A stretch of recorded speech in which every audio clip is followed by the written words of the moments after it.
ఎప్పుడైనా గమనించారా? వోడ్కా తాగినప్పటికీ హ్యాంగోవర్‌కి, రమ్ లేదా విస్కీ తాగినప్పటికీ హ్యాంగోవర్‌కి చాలా తేడా ఉంటుంది. ఎందుకు? సమాధానం ఒకటే.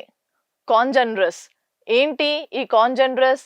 ఆల్కహాల్ తయారయ్యేటప్పుడు ఫెర్మెంటేషన్ మరియు బ్యారెల్స్‌లో నిల్వ ఉంచినప్పుడు ఏజింగ్ కోసం రసాయనాలు ఉత్పత్తి అవుతాయి. వీటిని కాంజనరస్ అంటారు. ఇవి పానీయానికి రంగు, రుచి, వాసన ఇస్తాయి. ముఖ్యంగా ముదురు రంగు పానీయంలో అంటే రెడ్ వైన్, విస్కీ, రమ్, బ్రాండీలలో ఈ కంజనర్లు చాలా ఎక్కువగా ఉంటాయి. సమస్య ఎక్కడ వస్తుందంటే మన లివర్ ఆల్కహాల్తో పాటు ఈ కంజనర్లను కూడా ప్రాసెస్ చేయాలి. ఇది లివర్ పై అదనపు భారం వేస్తుంది. ఫలితమే భయంకరమైన తలనొప్పి వికారం. అదే క్లియర్ లిక్కర్, వోడ్కా, జిన్ వంటి వాటిల్లో ఈ కంజనర్లు చాలా తక్కువగా ఉంటాయి. అందుకే వాటితో హ్యాంగోవర్ కాస్త తక్కువగా ఉంటుంది. సో నెక్స్ట్ టైం హ్యాంగోవర్ గురించి ఆలోచిస్తే కేవలం ఆల్కహాల్ శాతమే కాదు, కంజనర్లను కూడా గుర్తుంచుకోండి.